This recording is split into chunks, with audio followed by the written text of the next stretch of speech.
Actually sir ನಿನ್ನೆ mentoring ಆಗೋವಾಗ ನಾನಿದ್ದೆ. ಈ portion ನಾನು ಕಾಯ್ತಾ ಇದ್ದೆ. ಲಾಸ್ಟ್ ಅಲ್ಲಿ ಮಾಡಿದ್ನಲ್ಲ ಅರಬಿಕ್ ಸ್ಟೈಲ್ ಅಲ್ಲಿ ಒಂದು ಸಾರಥಿ ಅನ್ಕೊಂಡ್ ಮಾಡ್ದೆ. ತುಂಬಾ ಚೆನ್ನಾಗಿ ಪ್ಲಾನ್ ಮಾಡಿದ್ರು. ನೀವ್ ಹೆಲ್ಪ್ ಕೂಡ ಮಾಡಿದ್ರಿ ಆ ರಿಹರ್ಸಲ್ಸ್ ಟೈಮ್ ಅಲ್ಲಿ. ಮಾಡ್ತಾ ಇದ್ವಿ ಅಂಡ್ ಇಲ್ಲಿ ನಾನು ಹಾಡಿದ್ರೆ ತಗೊಳ್ತಾನೆ ಅನ್ನೋದು ನಾನು ಬಂದೆ. I wish you all the best Channappa, ಚೆನ್ನಾಗಿ ಹಾಡ್ರಿ, all the best. Thank you, Hemant. Thank you Hemiji, thank you Nandita ma'am. ಇಲ್ಲಿ ಏನ್ ನಡೀತಾ ಇದೆ ಕಾಂಪಿಟೇಷನ್ ಅದೆಲ್ಲ ಮರೆತು ಆ ಕಡೆ ತಂಡದಿಂದ ಒಂದು ಹೇಮಂತ್ ಸರ್ ಬರ್ತಾರೆ, ಈ ಕಡೆಯಿಂದ ನಂದಿತಾ ಮೇಡಮ್ ಬರ್ತಾರೆ. ಇದೆಲ್ಲದಕ್ಕಿಂತ ಹೆಚ್ಚಾಗಿ ನಮ್ಮ ಎಲ್ಲ ಸಿಂಗರ್ಸ್ ಅವನಿಗೋಸ್ಕರ ಚಿಯರ್ ಮಾಡಿದ್ರಲ್ಲ, ಇದು ಸರಿಗಮಪ ಕುಟುಂಬದ ತಾಕತ್ತು. ಸಂಗೀತ ಎಲ್ಲರನ್ನ ಒಂದು ಮಾಡುತ್ತೆ ಅನ್ನೋದಕ್ಕೆ ಇವತ್ತು ನಡೆದಂತಹ ಈ ವಿಷಯನೇ ಸಾಕ್ಷಿ. ಫಸ್ಟ್ ಆಫ್ ಆಲ್ ನಿಮ್ಮೆಲ್ರಿಗೂ thank you so much. Thank you thank you thank you thank you. ಏನ್ ಬೇಕು ಪ್ರೀತಿಗಿಂತ ಇನ್ನೇನ್ ಬೇಕು ಚೆನ್ನಪ್ಪ? ಇವ್ರುಗಳೇ ದೇವ್ರುಗಳು ಅಲ್ವಾ? ದೇವ್ರನ್ನ ಯಾರು ಕಂಡಾರ ನೋಡಿಲ್ಲ ಅಲ್ವಾ? ಇವ್ರ ಮೂಲಕ ದೇವ್ರ ನನ್ನ ಪ್ರತ್ಯಕ್ಷ ಆಯ್ತು ಇವತ್ತು. ಒಂದು ಬೇಜಾರು ಏನು ಅಂತಂದ್ರೆ ನಮ್ಮ ಬಾಸ್ ಸಾಂಗು, ಸಾರಿ ಬಾಸ್.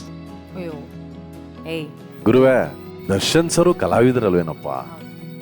ಖಂಡಿತವಾಗಿಯೂ ನಿನ್ನ ಹಾಡಿನ ಹಿಂದೆ ಪ್ರಾಮಾಣಿಕತೆ ನೋಡ್ತಾರಿಯೇ ಹೊರತು ನೀನ್ ನಿಲ್ಸ್ ಹಾಡಿದ್ಯಾ ಹೆಂಗ್ ಹಾಡ್ದೆ ಅಂತ ನೋಡಲ್ಲ. ಖಂಡಿತವಾಗಿಯೂ ನಿನ್ನ ಪ್ರಾಮಾಣಿಕತೆ ದರ್ಶನ್ ಸರ್ಗೂ ತಲುಪುತ್ತೆ, ನಾಡಿನ ಜನತೆಗೂ ತಲುಪುತ್ತೆ.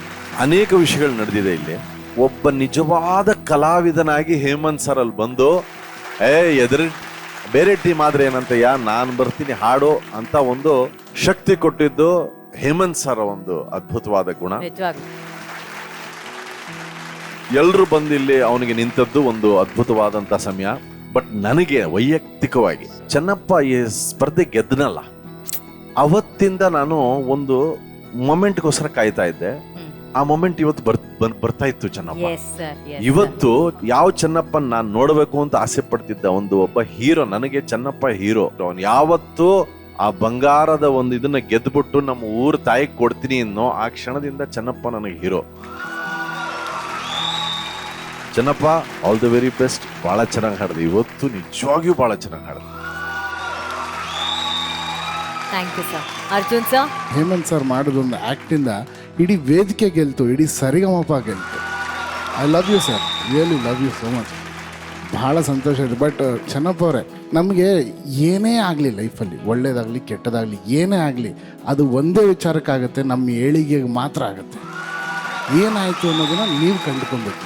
ಆ ಸತ್ಯನ ನೀವು ಒಪ್ಕೊಂಡ್ರೆ ನಿಮ್ಮನ್ನು ಮುಟ್ಟಕ್ಕೆ ಯಾರ ಕೈಯಲ್ಲೂ ಆಗಲ್ಲ. ಒಳ್ಳೆಯದ. Thank you Arjun sir, super.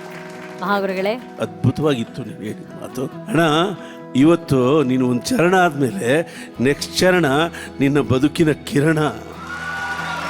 ನಿನಗಿವತ್ತು ನಿಜವಾಗ್ಲೂ ಕಳೆ ಬಂದ್ಬಿಡ್ತಾನೆ ಎರಡನೇ ಚರಣ ಆಡುವಾಗ. ಈಗ ಕಾಂಪಿಟೇಷನ್ಗಲ್ಲ, ಇವನ ಎರಡನೇ ಚರಣದ ಆ ಕಿರಣಕ್ಕೆ ಇದು ಕೊಡ್ಬೋದಾದ.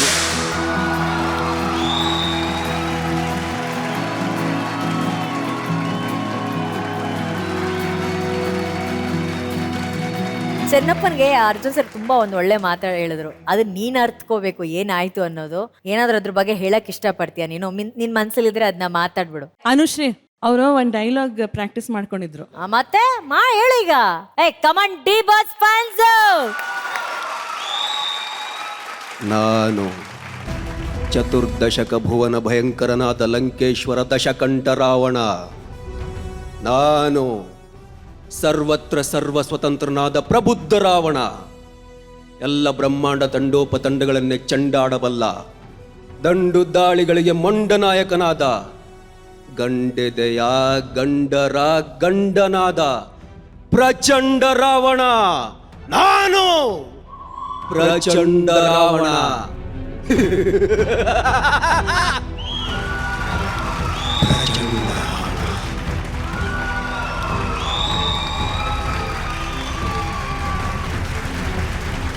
ಅಲ್ಲ, ಅಭಿಮಾನಿ ಅಂದ್ರೆ ಹಿಂಗೆ.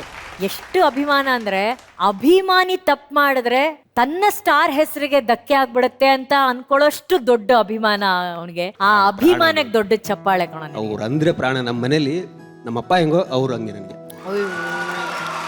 ಅವ್ರಿಗೆ ಏನೇ ಒಂದು ಹೆಚ್ಚು ಕಮ್ಮಿ ಆದ್ರೂ ಸಹಿಸ್ಕೊಳಕ್ಕಾಗಲ್ಲ. ಯಾರು ಏನಾರ ಮಾತಾಡಿದ್ರು ಸಹಿಸ್ಕೊಳಕ್ಕಾಗಲ್ಲ ಅವ್ರಿಗೆ. ನಿನ್ನ ಅಭಿಮಾನ, ದರ್ಶನ್ ಸರ್ ಮೇಲೆ ಇಟ್ಟಿರೋ ಆ ಪ್ರೀತಿ ಯಾವಾಗ್ಲೂ ನಿನ್ನ ಕಾಪಾಡತ್ತೆ. ಅಂಡ್ ನಿನಗೆ ಅವ್ರ ಮೇಲಿರೋ ಅಭಿಮಾನ, ನಿನ್ನ ಕಲೆ ಮೇಲಿರುವಂತಹ ಭಕ್ತಿನ ಖಂಡಿತವಾಗ್ಲೂ ಎಲ್ಲಾ ದರ್ಶನ್ ಸರ್ ಫ್ಯಾನ್ಸು ಖಂಡಿತವಾಗ್ಲೂ ನಿನ್ ಜೊತೆ ಯಾವಾಗ್ಲೂ ಇರ್ತಾರೆ ಕಣ. Okay, good luck. Thank you. But ಏನಂದ್ರೆ ಇದು ಕಾಂಪಿಟೇಷನ್ ಆಗಿರೋದ್ರಿಂದ ಮಹಾಗುರುಗಳು ಅವರ ಒಳ್ಳೆತನ ಗೋಲ್ಡನ್ ಬಜರ್ ಕೊಟ್ಟಿದ್ದಾರೆ. ಅಂಡ್ ನಿಮ್ಮ ಆಗಮನಕ್ಕೆ ಒಂದು ಗೋಲ್ಡನ್ ಬಜರ್ ಕೊಟ್ಟಿದ್ದಾರೆ. ಅಂಡ್ ಈಗ ಜೂರಿ, ನಿಮ್ಮ secret scores please.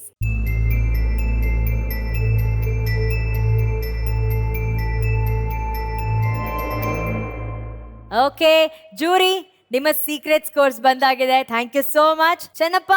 All the very best. Thank you.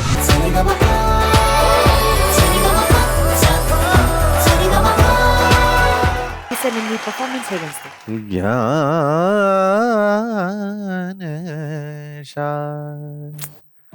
ನಿನಗೆ ನೀನೆ ಸಾಟಿ. ಅಷ್ಟೇ. ವಾ VP ಸರ್ ಮಾತಲ್ಲಿ ಹೇಳಲಿಲ್ಲ, ಹಾಡಲ್ಲಿ ಹೇಳ್ಬಿಟ್ರು. ಎಂಥ ದೊಡ್ಡ ವಿಷಯ. ಅರ್ಜುನ್ ಸರ್, ಮತ್ತೊಮ್ಮೆ ಒಂದು ಡಿವೈನ್ ಮೂಮೆಂಟ್ ಈ ವೇದಿಕೆ ಮೇಲೆ. ಜ್ಞಾನೇಶ ಬಂದಾಗ ನಾವು ಏನಾದರೂ ಒಂದು ಚಮತ್ಕಾರ ಇರುತ್ತೆ.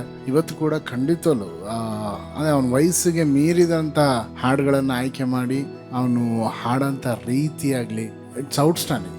ಅದರಲ್ಲಿ ಏನೋ ಒಂದು ಪೂಜ್ಯ ಭಾವನೆ ಇರುತ್ತೆ ಅವನು ಹಾಡಬೇಕಾದ್ರೆ. ಅದೆಲ್ಲರ ಗಮನ ಅವನ ಕಡೆ ಸೆಳೆದು ಬಿಡ್ತಾನೆ ಆ ವಾಯ್ಸಲ್ಲಿ. ಖಂಡಿತವಲ್ಲೂ ತುಂಬ ಒಳ್ಳೆ ಗಾಯನ, ಒಳ್ಳೆಯದು. Thank you Arjun sir. ಮಹಾಗುರುಗಳೇ, ಇದು ಸೊಗಡು ತುಂಬಿದ ಗಾಯನ.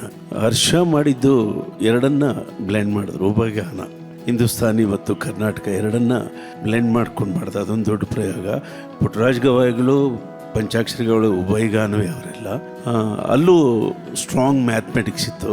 ಬಟ್ ಸೊಗಡಿನ ವಿಚಾರದಲ್ಲಿ ಈತ ಮುಂದಿದ್ದಾನೆ. ಚೆನ್ನಾಗಿ ಆಡಿದೆ ಕಣೆ. ನೀನು ನೋಡಿದ್ರೆ ನಮಗೆ ಖುಷಿನೇ ಆಗ್ತದೆ. ಯಾಕೆಂದರೆ ನೀನು ಸ್ವಲ್ಪ ಆಡಿದ್ರೂ ಚೆನ್ನಾಗಿರುತ್ತೆ, ಜಾಸ್ತಿ ಆಡಿದ್ರೂ ಚೆನ್ನಾಗಿರುತ್ತೆ. ಈ ಹಾಡು ಚೆನ್ನಾಗಿರೋದ್ರಿಂದ ಇವ್ರಿಗೂ ಮಾರ್ಕ್ಸು, ಅವ್ರಿಗೂ marks. Yes yes. Thank you jury. Gnanesha, battle ಮುಗ್ದಿದೆ, ಇಬ್ರು ಹಾಡಿದಿರ. ಆದರೆ ಗೆಲುವು ಯಾರ ಪಾಲಾಗತ್ತೆ ಅಂತ ನೋಡ್ಬೇಕಂದ್ರೆ ಹರ್ಷ ಅವರು ದಯಮಾಡಿ ವೇದಿಕೆ ಮೇಲೆ ಬರಬೇಕು ಪ್ಲೀಸ್.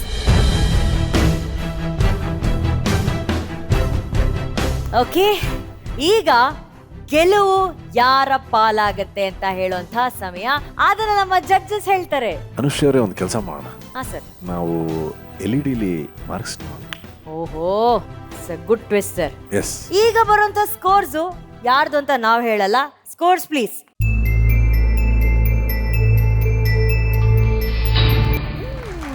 ಸರಿಗಮ ಪಪ್ಪ ಸಸ ಪಪ್ಪ ಸರಿಗಮ ಪಾ